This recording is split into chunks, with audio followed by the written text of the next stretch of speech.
Well, Friday night, we got to talk about Friday night. The boxing ended up in both co-events.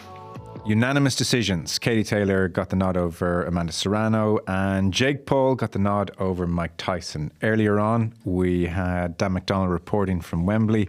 Now Colm Keys, fresh from Texas. When do I get some of these gigs? Is there a room that you go up and get these handed out? I'm sure your time will come. You have a bit of an apprenticeship to serve around here, Joe, before you get that. Well, that's fair. We will get into the fights in a moment, but in more general terms, the Texas AT&T Stadium experience, did it live up to the hype? More so from my point of view. Have to say it was a great occasion. Magnificent stadium, presentation, everything about it. And obviously the Taylor-Serrano fight was just electric. And I think those from Texas and those who had flown in, and they'd flown in from many places to come to the fight. And obviously Tyson, Paul is a big draw. But I think they were completely engrossed by what Taylor and Serrano produced. Obviously hostile towards Katie towards the end of it, when the issues with the head surfaced, especially from the 8th round on. You could really sense the hostility. I thought there'd be more hostility towards her, but from the 8th round on, you could really sense it, that they were against it, very, very much against her, very much pro-Serrano at that stage. And I think it was over the head more than anything else. They came in with a largely mixed view. I thought that the Paul connection might have leaned the crowd more towards Serrano, but that didn't really manifest. But all round, as a spectacle in AT&T, where there's a back to the bread and butter of the NFL tonight, but a magnificent stadium, the roof on. I wasn't in Madison Square Garden, so I don't know, does the intimacy of Madison Square Garden make the decibel level even rise more there? But it was certainly very audible, and especially from about the 5th, 6th round on, when it became apparent this is fight of the year territory again. It was electrifying, and just the branding, the TV screens, everything about it, from my point of view, magnificent occasion. Obviously, the main event, once they walk in and they climb through the ropes and the bell ringing and all of that, and Iron Mike is introduced, and then they start fighting, and it becomes what most people would have expected at that stage. And like that, the crowd were leaving before the end. They were shot out straight away afterwards. There was nobody hanging around to find out what the result was. A lot of disappointment in the place, but I think they got enough from the previous fight to sustain anybody who came in there. Obviously they would be disappointed with main event, but the contrast between the two, I think, has really done female boxing a service, that they were placed side by side against each other. And I think that contrast really makes for the next step in female boxing, because I think the gender lines were very much blurred. You don't think of it as a women's boxing bout, you think of it as a boxing bout on its own. That's where it stands. And I think that's the one takeaway I'd have from it. Nobody could see the distinction. Yeah. I didn't realise the place emptied out before the decision in the second fight. That is so damning. Yeah. As the last round, they were leaving before. Through the last round they were leaving. They were booing from the 6th round. That didn't come through on the Very much so. feed. They were booing from the 6th round into the 7th. The dearth of punches really got going. 8th round they were leaving. Definitely leaving. Walking by me, by the press stand and out. And the very second the fight was over, there was nobody hanging on for the suspense to see who won or anything. It emptied. I mean, obviously the decision is called within a minute and a half, and there's just handfuls around the ring at that stage. It's over. They're gone. They've cleared out. And the general sentiment was, we've been had here. But obviously Taylor Serrano carries it and sustains it. And if there is to be a trilogy, I'd be very interested to see what the vehicle for that will be. Will it be part of another one of these show bouts, or will it stand up again on its own like it did the last time, and maybe in Las Vegas or maybe Croke Park? But I would say more likely it'll be a Jake Paul, an MVP promotion.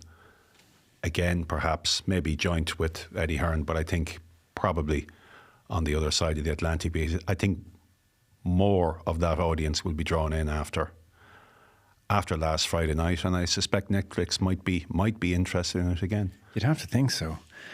It was all, I mean, eventful right the way through. Taylor Serrano, even up to and including the press conference. There's footage doing the rounds whereby Eddie Hearn at one stage is quietly relaying to Brian Peters and Katie Taylor, I can't actually be in the press conference with you. I'm just hearing it's actually, it's Katie +1, only 2 go up. Now, the backdrop here, just to mention, this emanates from the first Taylor Serrano fight in 22. Paul and Hearn are suing each other at the moment. Paul accused Hearn of paying the judge, Glenn Feldman, following Taylor Serrano and Usyk Joshua. So Hearn said, well, that's completely slanderous. I'm suing you. Now Paul is counter-suing him. So this is all kind of bubbling away. So I don't think it's a coincidence that Eddie Hearn was told you can't go up for the press conference. And who arrives on the scene to hear this? Only Brian Peters. Are you joking? Are you out of your mind? Everyone else gets 3 people up. Don't be acting this shit. 3 people go up or not at all. Come on, big boy. Make your decision now. Make the decision. Let's make the decision. No, we will. We're not going up. 3 goes up or not at all. Your call. Very simple. Make it. Come on, big boy. No, she's going up. She's going up with the 2 others. That's the way it's going. Betty? Now we didn't go. Quite an intimidating thing to be under pressure to make a decision with someone calling you big boy. Well, he wasn't all that big either.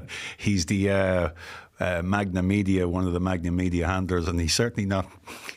He's not certainly not. Come on, big boy. What is it? Come on. So from that point of view, that's obviously the undercurrent there, and that there was a bit about that beforehand with Eddie Hearn. Was he going to be part of Katie Taylor's team? They accredited her. Katie was asked about it. Would Jake Paul actually at the press conference said, well, it was him that revealed that they've applied for accreditation. They want Eddie Hearn in as part of her team, and it wasn't quite clear, I think, until the actual day of the fight. And Paul's partner at MVP, Nikisa Bedarian, who was quite vocal during the fight. You might have recognised him there. He was sitting agitating quite a bit, and he was in the ring, and there was a confrontation between Bedarian and Eddie Hearn afterwards, because obviously Eddie's celebration when he got into the ring, they probably felt it was a bit provocative. Here's a guy that's suing us. He's in our ring. He's in the middle of our fight. He's only a promoter, and they had stressed, well, there's no promoters going to be involved.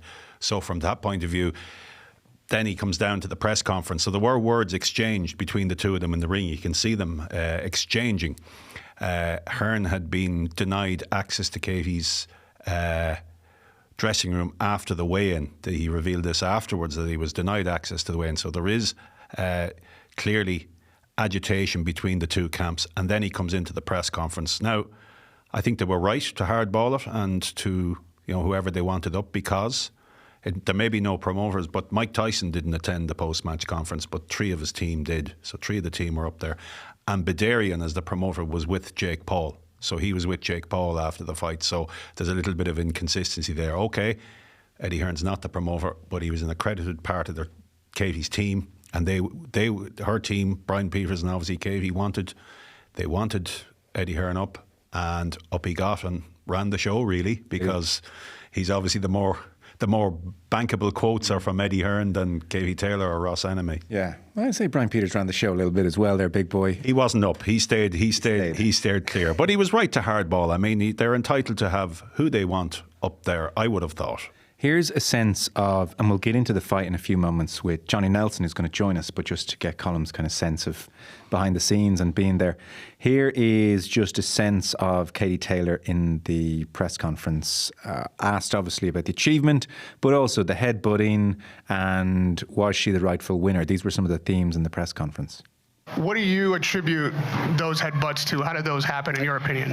It just happens sometimes when you're fighting against a southpaw, especially. The fighters coming close, and it just happens. It was completely accidental. I mean, they're calling me a dirty fighter or whatever, but that wasn't purposely done. Obviously, I'm in there fighting like she is, and it's a rough sport, and sometimes you get head clashes. You have to fight through those things. This is a fight game. I fought her twice. I beat her twice. All the judges were in agreement. So I really couldn't care less what's been said about the fight. I'm standing here again. I'm 2-0 against Serrano, and I'm very, very happy. Can we do it again? if she wants, I have no problem doing it again. The general thrust of the press conference, was it happy, joyous? Was she fending off lots of critical questions? Yeah, quite a few.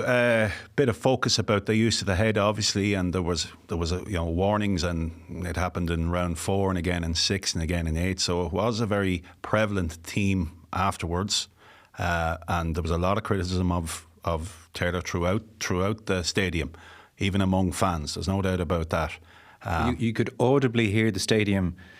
There was the initial cut with the head, and then Taylor, as is her wont, targeted at times, and so it cuts open to that really grotesque cut. And amazing camera work when you think boxing, you're in the ring, and when it zooms in on the extent of the cut, you could hear the whole stadium gasp. Yeah, and I thought in round 6, when the physical examination, the referees call him for the doctor, and you think it probably won't go on, the cut is too severe. And they ask her a simple question, are you okay to go on? She's hardly going to say at that stage, do you know what, I'm out of here. I thought they would have made a call for that. It was a severe cut. Commentary thought it was done as well, actually. I think it might have been Roy Jones Jr. said, I think we're done here. Yeah, you would have got that sense that it's so bad, it has opened up so deep that it would not be, it would not be in our interests, as to the future. How could it be to box on for 3 more rounds and have that targeted with the ferocity and the speed that Katie Taylor was clearly targeting it with? Yeah, so I think it's such a bad cut that frames the question into Taylor. If she'd been doing exactly the same thing with her head and the cut wasn't as visible, I'm not sure the questioning would have been maybe as pointed or frank. Possibly not, but it did happen again in the 8th round. I thought actually the calls in the 8th round were harsh. If she was, if there was to be a point deducted, maybe in the 4th, but obviously the referee at that stage thought that's accidental, but it happened quite a few times after that. So I think it was a collective penalty as much as anything else at that stage. I didn't think it was as apparent in the 8th round as maybe it was in the 4th. But I don't think he could attribute it to a deliberate headbutt. That there is a clash there. Roy Jones actually did say it in the commentary. That's the natural gravitation of a southpaw and an orthodox fighter. Yeah.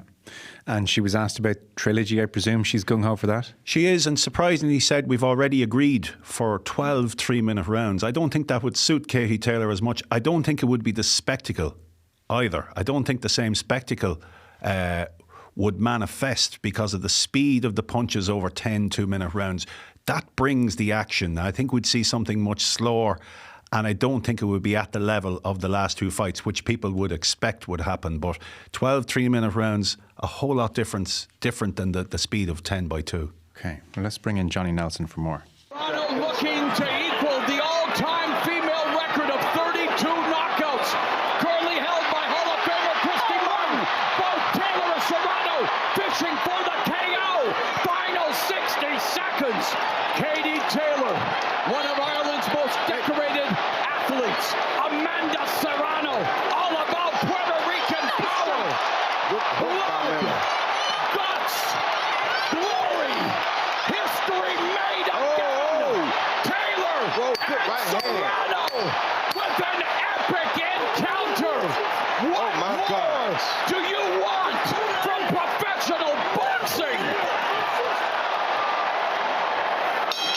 Simply incredible.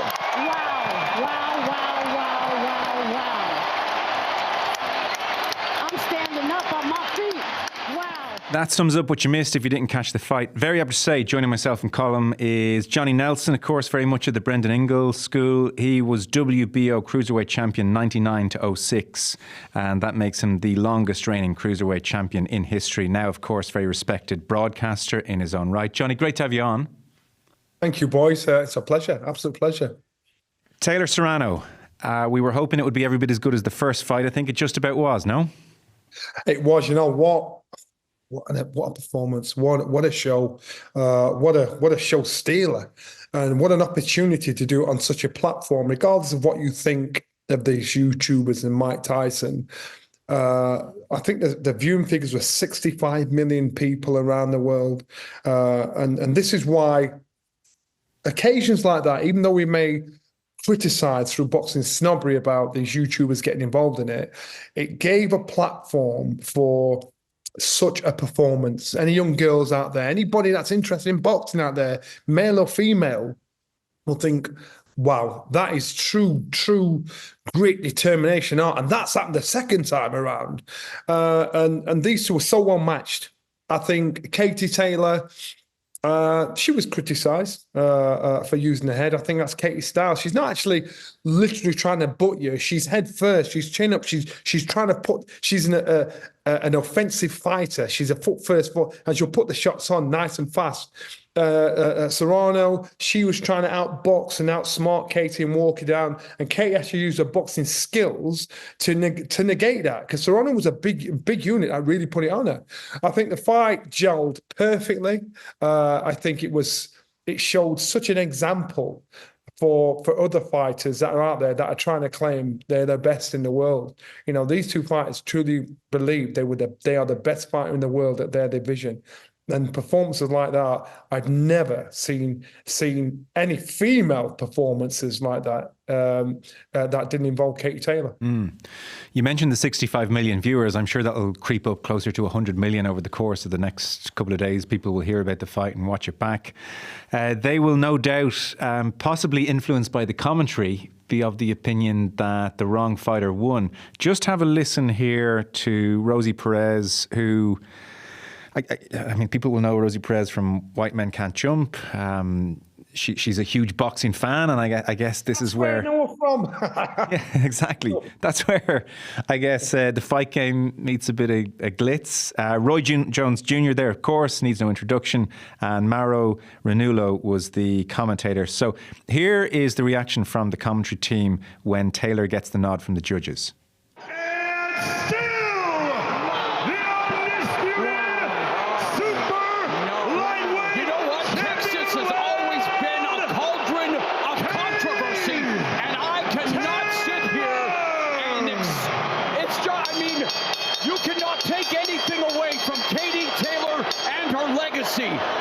But my God, how does one rob Amanda Serrano after a bravura performance like that, Rosie? I think this is going to be an asterisk on Katie Taylor's legacy. I thought Amanda Serrano won the fight, not just because she's a Boricua. I'm just saying that she was a warrior. With that headbutt, she just kept going and throwing the more effective, more power punches. So, Johnny, that's presented pretty much as a scandal. So, first of all, you know, I always say managers stick to talking about managing. The promoters stick to talking about promoting. Fans stick to talking being the fan. If you're a fighter and you're in the ring, you know. And so it's a case of what you like. Do you like the aggressive? Do you like the sharp shots? Count the shots up yourself. We are gifted with hindsight. So we can look at the fight again and count the shots strong. Do you like the aggressive, stiff, strong stance that Serrano had, or Kate's fleet-footedness, bashing and boxing style? It's what you go for. So everybody's entitled to an opinion. And realistically, the way the fight was set up, situated and everything, you'd think it was set up for Serrano to get the win. So why didn't she get the win? Maybe because she didn't win. The fight was close. The fight was so tight. And even if they said a draw, I wouldn't have argued about it. I think there was probably about a round in it, but I think Katie Taylor, she was smart. She pickpocketed, rat-a-tat-tat out the way. So every 2 or 3 Serrano dropping her, Katie would be 3 or 4 or 5, rat-a-tat-tat. But Serrano seemed more of the aggressor with their style of fight, but Kate kept coming dipping in and out. So she was smart. She had to box smart that way, otherwise she wouldn't have won. So everybody's entitled to an opinion, and I get it. And it was emotionally charged. I get it. If there was ever a stage set for Serrano to win, that was the stage set. So why didn't she win? So it's just emotions talking more than anything else. Colm, you made precisely the same point. I just think the consistency of the judges scoring 95, 94. How often do you see such consistency that, you know, they can't all be wrong like that? You had a judge from Texas, you had a judge from Indiana, a judge from Canada. And Johnny's point is well made. The speed, the hand speed, the fleet-footedness of Taylor, she was getting shot. And even looking back at it again, you can see at close range her combinations. Judges are close to that. I just think the consistency with which they brought, if everything was in Serrano's favour to get that judgment. Even the noise in the stadium with the booing, the crowd, all of that has to have an impact on judges. And yet they insulated themselves and watched, what did they see? And that was critical to it. And I think by a lot of consensus of people, and Johnny there is agreeing, Clarissa Shields came out and said, I'm a great friend and a great fan of Amanda Serrano, but Katie Taylor won the fight. So many people in boxing. You just turn the volume down and watch the fight again. I always do that. I turn the volume down and watch the fight again. And so when you get this biasness that you're hearing, or when you hear the crowd, look at the fight, no sound, look at the fight and watch, and you say, okay, I get it. They were emotionally charged. I do get that. And you know what? And unfortunately, our sport shoots itself in the foot and gets it wrong. They didn't get it wrong that night. And Johnny, can I add, that's really interesting. So I'm not watching with the same keen eye, obviously, and I noticed the aggressor more, and I kind of thought, God, Serrano's on top here. It was notable after the Netflix commentary kind of expressed their shock at the decision. They almost then used the stats and the punches landed and with the numbers to kind of validate their opinion. They said, look at these numbers. I mean, come on. So talk to us about the stats. So they're basically saying, look at, believe me, not your lying guys. Turn the volume down. Watch the fight yourself. And there's many times there's stats being put there, judges make decisions, and they're telling you you've seen something you haven't seen. Again, use your naked eye and common sense and fairness. And this is why, if you're a fan and if you're an honest fan, and listen, if Serrano won, I'd have said she'd got it. If they did a draw, you know what, I wouldn't have argued about it. But when Kate got it, I got it rat-a-tat-tat. She was 5-3, 5-4, and I get the power shots were coming in from Serrano, but Kate's tactics were the only tactics and the best tactics that got her the win. Yeah. I mean, the commentary at large was strange. Look, I get the showbiz aspect. You want someone like Rosie Perez in, fair enough. I thought Mauro Ranullo wasn't even calling the fight. It was just hype. It was like the fight started now. You don't need to sell it anymore. Just like commentate on the fight. But the most inexcusable aspect of the whole production was Perez and Ranullo are calling the decision a scandal, and nobody thinks to ask Roy Jones Jr., who's just sat ringside. Well, what do you think? What do you think? And there's one thing you've got to keep in mind. Everybody loved the fight. We're singing its praises and everything.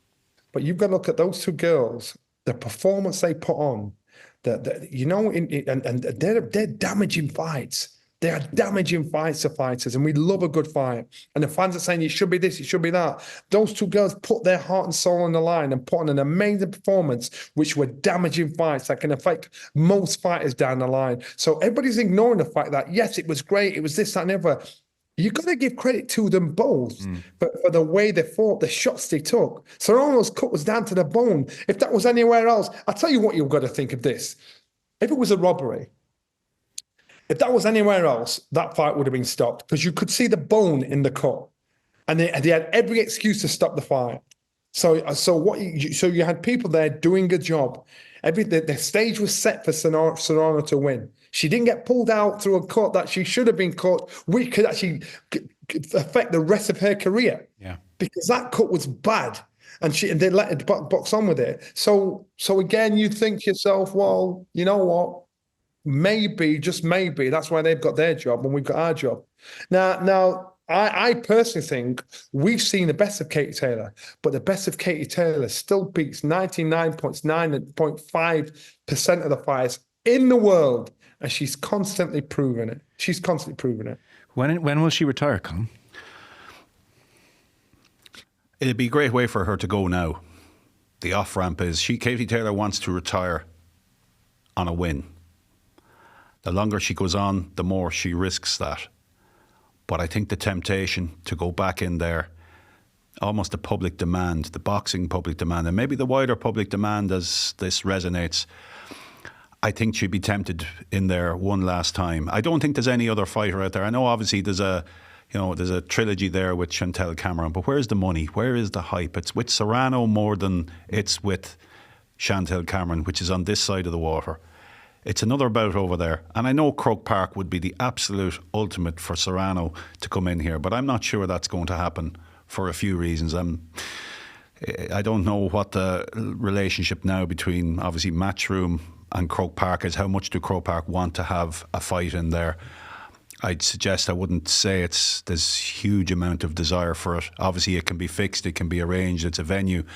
But I think the interest in America will be even greater now, much greater, because it's had that Netflix platform.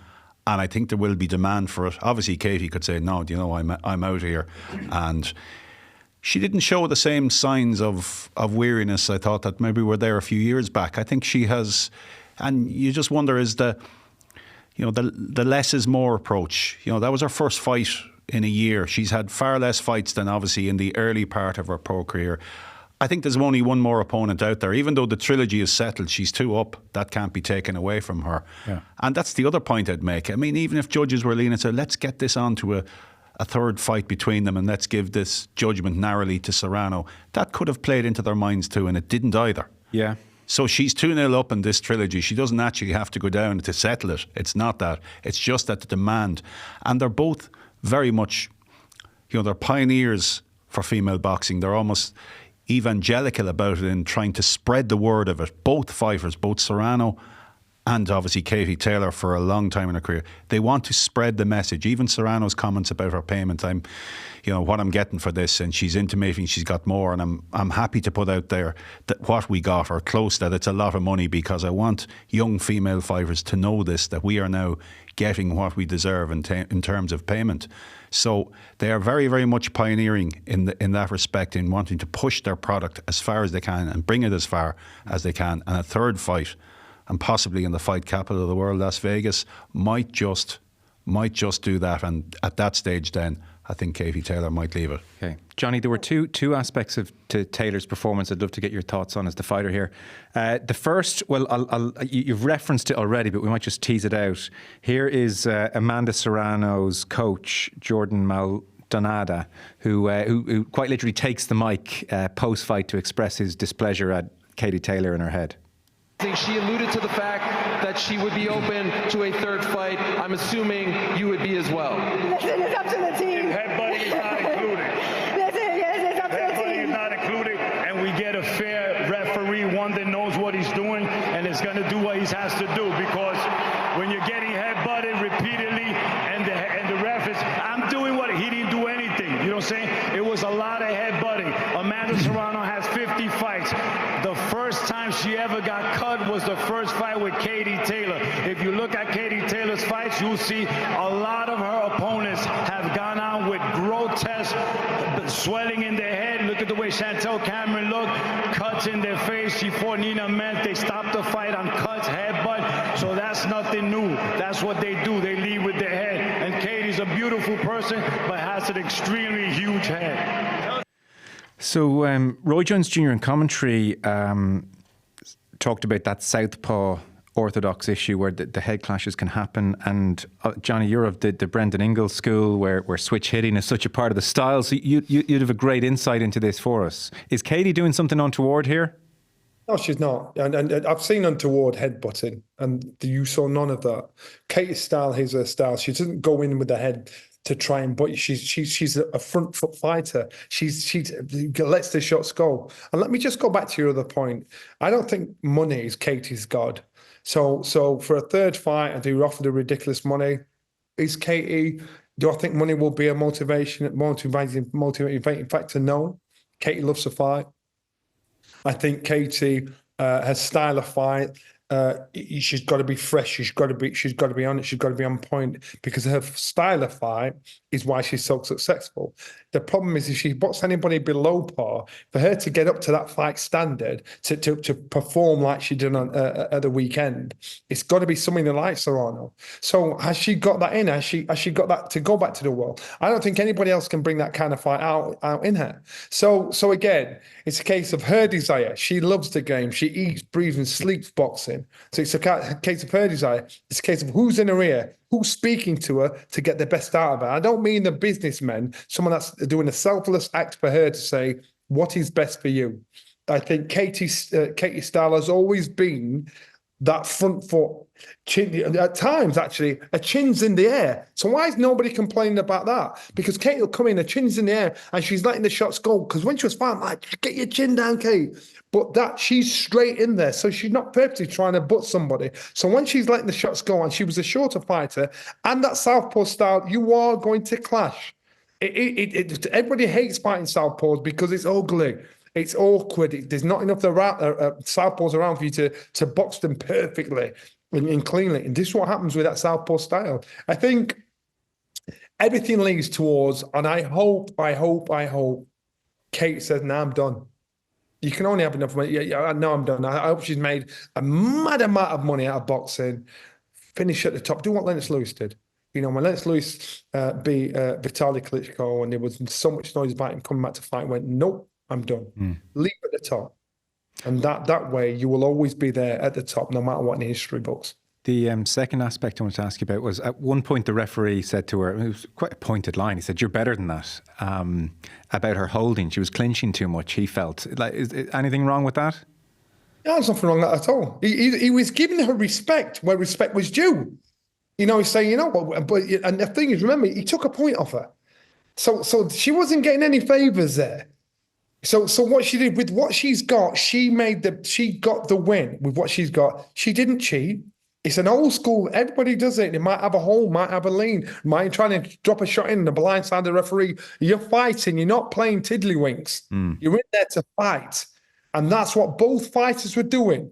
They were in there to fight. So when the bell goes, it's take the muzzle off you go. So the referee showed her respect.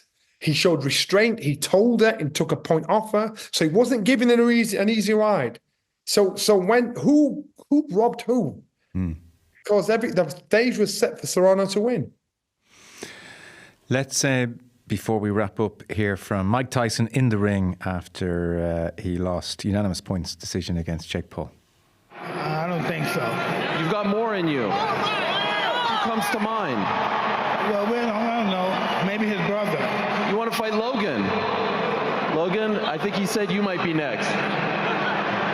I'll kill you, Mike. No, please, no. It's on then. Johnny, what do we say about this fight? I don't want to try him. I love Mike, and I think Mike, first of all, I've got to give respect and props to Jake Paul, because Jake Paul stepped off. Jake Paul could have taken advantage of Mike. Mike is 58 years old. He's probably older than Jake's dad. When he walked back to the corner, he looked old. And I think Jake, once he realised, you know what, I can actually take this guy out, he showed respect for such an icon, and he didn't take him out. And Mike, he looked his age. That style of Mike Tyson's style, even when he was a professional fighter doing it for a living, as a young, that style suits a young man. It doesn't suit an old man, and it certainly doesn't suit a 58-year-old man.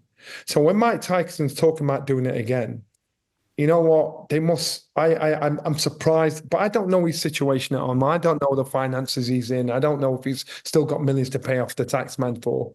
But I hear it. I see it, but I don't want it to happen because there's boxing snobbery going on, and those boxing snob didn't like the fact that some ex-YouTuber had bought a scalp in Mike Tyson, and he did what he did, but he didn't take advantage, which I'm sure Jake Paul, the problem child, usually does, and he let Mike off the hook, and so I applaud him for that. You'd almost Colm used that fight as an argument against sanctioning Tyson fight someone else down the line. Like he almost looked unsteady on his feet, even his balance, his legs were gone. Even from Roy Jones Jr. was saying, even in the 4 years from when I fought Mike, this very different physical specimen. Well, he had his knee strapped as well, so clearly he had no suppleness, he had no litheness, he could not, his legs could not take him to where his mind wanted to take him. He just could not. It was the lower part of the body that he had the trouble with. He just could not. Movement, mobility was really, really compromised. I felt all week he looked his age in among. I thought it almost dawned on him. What am I doing here? I just got that sense that he was. he had realised, okay, I've taken the money and that's it, and I have to get through this, but that's what it is, get through it. I don't think we'll see him again. I'd agree. I don't think there'd be a sanctioned fight. I think that's it. There may be some more Jake Paul fights. I think for Katie Taylor and Serrano to have that vehicle of Mike Tyson coming back in, and obviously Mike Tyson walking down to the ring, climbing through the ropes one last time, the bell ringing, that whole atmosphere, that he's back on a stage like this, for people to be able to relive a bit of the 80s and 90s, yeah, that was great. But once the fight started, it played out pretty much as anyone thought it would, and really the only way it could. But obviously, some people would obviously feel some value in Mike Tyson coming back into the ring and being there to experience all of that. But no, I don't think we'll see him again. In fact, I'd be sure of it. Yeah, Johnny, you're sort of saying you don't have that boxing snobbery, which I'm almost surprised at, given like you're such a kind of like such a quintessential boxer, like a craftsman, and you're watching somebody like Paul come in here. I just thought I thought it would just drive you nuts.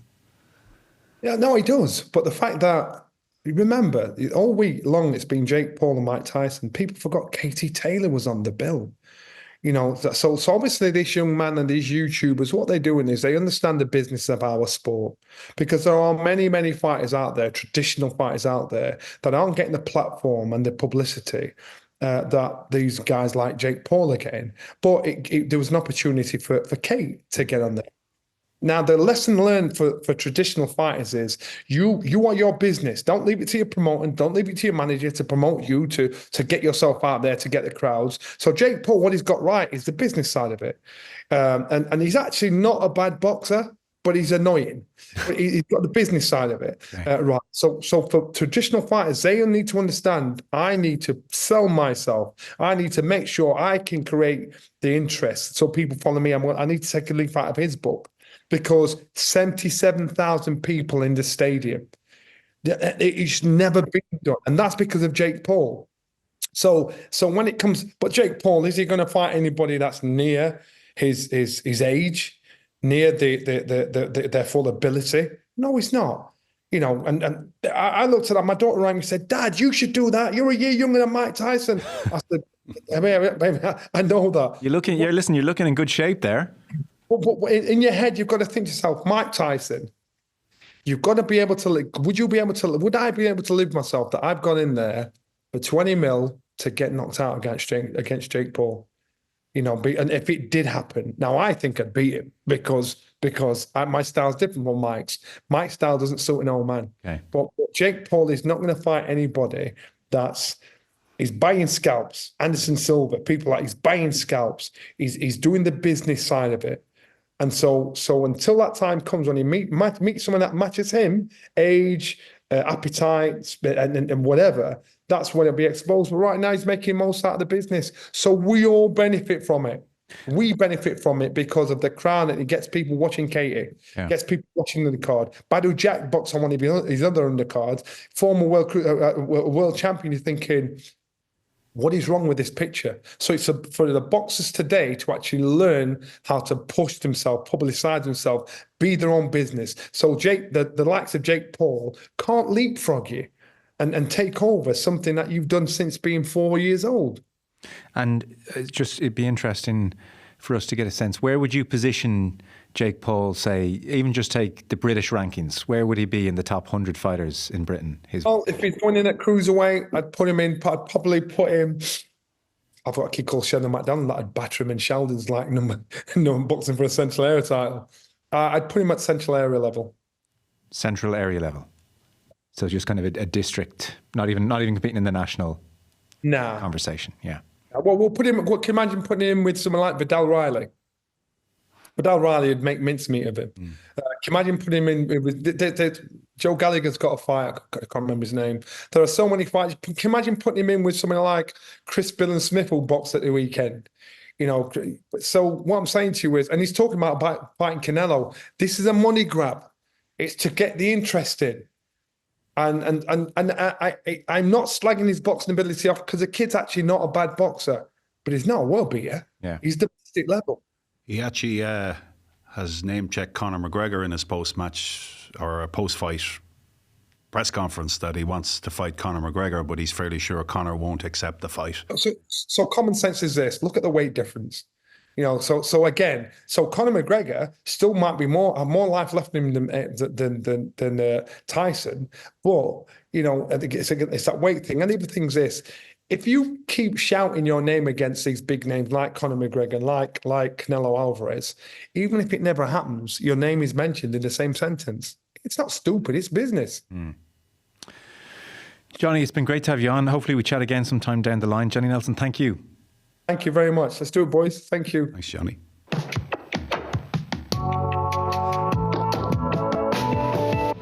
Johnny Nelson with us there. That is, as we bring this to a close, somewhat reassuring in that he's very independent. It's not a green-eyed bias, obviously. Taylor, the winner, no case to answer for either with the movement of the head. And I think, you know, that's that, really. And that's a sentiment across boxing. When you strip away the Netflix commentary, that is a reasonable assessment that was there with Roy Jones on the night. Not that we got to hear it afterwards. No, but it was there. If you listen, you know, it's there with him. Clarissa Shields, Terence Crawford. There's a list who believe great fight, close fight, bit of use of the head, but Katie Taylor won it. That's the general consensus. Narrowly. I did hear Carl Froch, for instance, in his podcast saying he thought Serrano won, but there's obviously going to be some difference of opinion somewhere. Yeah, but I go back to this, Joe. 3 judges, 2 of them from the States, 95, 94, consistent. How do they all get that consistent? That resonates and aligns with what a lot of people thought as well. That 95, 94, with the point deducted, that's what it was. A close fight and maybe a draw. But she got the verdict. She got a verdict of 2 US judges in an atmosphere that is hostile, and that isn't necessarily lending itself to the idea of a trilogy that she's won 2-0. Yeah. So it's a Jake Paul promotion, MVP. You think everything is against Katie Taylor, and it was, and she won. So she has come against all of that. And you know what? It's a pity, actually, because as we bring this to a close, it suddenly strikes me, we've been talking for the guts of 40 minutes. We've had Johnny Nelson on. We've talked about what a great fight it was, but obviously the validity of the decision is a kind of big talking point, and Taylor's headbutting, the accusation is a big talking point. Haven't actually stopped to say, my God, once again, what an achievement by this complete freak of nature. Like what a career she has put together here. And you know, it dawned on me afterwards, coming away from the stadium and in conversation with a few others, you would ask the question, is she really, really appreciated for what she is over here? I know I probably would not have appreciated her as much beforehand, the level of achievement. And to go out there, 72,000, the 2 best female fighters ever, probably pound for pound, and she wins again in such a hostile environment. And you know, it is a great shame that she can't get into Croke Park and realise that one last dream to fight in there. And if it was Serrano, I mean, what an occasion that would be. Would it sell over the other side? Maybe not. Maybe it has to be over there. Maybe it has to be in Vegas or somewhere. But I think for sure, if there is to be another fight, and you know, obviously there's a body of opinion that thinks, you know, but next time she fights, she could be 39. So as time moves on, and certainly if it took as long or even half as long to set up a rematch, the first fight took a long time to get on. The second one, obviously there was mishaps. There was a couple of mishaps, one involving Tyson, one involving Serrano herself. 2.5 years on, if it was even half that time again, that's way too long. It probably has to happen next summer and then a line drawn under it. Yeah. I was chatting with Ronan earlier, and he was making the point that one of the great things about the 2-minute rounds, and you were talking about it earlier as well, but he was saying if you go behind in a 2-minute round, you can't hang around to get back into the round. And you need to win it, you need to make amends and to go on and win it very, very quickly. And that plays into the kind of freneticism that we see in these fights between Taylor and Serrano. So I sort of share your concern over 12 3-minute rounds. Is that like, do you interpret that as Serrano wants to level up the playing field and she's pushing for that? Or is there any degree of these two saying, you know, we've been playing kind of 2020 cricket, let's do a traditional test match cricket match for women's boxing? I think it's that, it goes back to that pioneering element, that promotional element, not for themselves, for their sport, that they would really be levelling up with the men's game if they went 12-3, that is the next step for the broader mission to promote female boxing, to get it up there on the same level. But I think it will strip away from the action that they have produced. I mean, you look at the last 10 seconds in Madison Square Garden, Katie Taylor throws 12 shots in 10 seconds. And it was similar at the end. Yeah. You know, so you do go behind in 2-minute rounds. And the instruction from Katie's corner was very much, you have to win the last round. And she followed that to a T. The number of clean, crisp punches she threw in that final round, and she got on the front foot for that. I thought she worked a bit on the back foot, and there was side movement, and she was evasive. She was more disciplined in the first half of the fight, and then she decided, no, I want to get stuck in here, and she really got stuck in the last round. And they were very similar, maybe not as good as the last round in Madison Square Garden, which was one of the great rounds, but the 7th round last Friday night was just another epic round. I mean, if you're choosing rounds of boxing, 10 in Madison Square Garden, 7 in Dallas, 2 of the greatest rounds ever, right across the board, I would think, right across there, just magnificent. But I think the 12-3 stems from trying to project female boxing at a level that's right there with the men's. Let's be the first. We need to be the first to do 12-3. And from that point of view, but it would be really, really taxing. And I think a different fight. I would imagine a different fight. God, it sounds like amazing to have been at. That will keep you warm when you're at Kingspan Breffni in January. Or somewhere next weekend, maybe RD or whoever but it would, for sure. It was a great occasion, Joe. There's no doubt about it. And when she fights next time, you're willing to. We'll have a word upstairs to get you out there. We'll do a live podcast. I think we'll let you at it. Colm Keys, thank you. Thanks, Joe.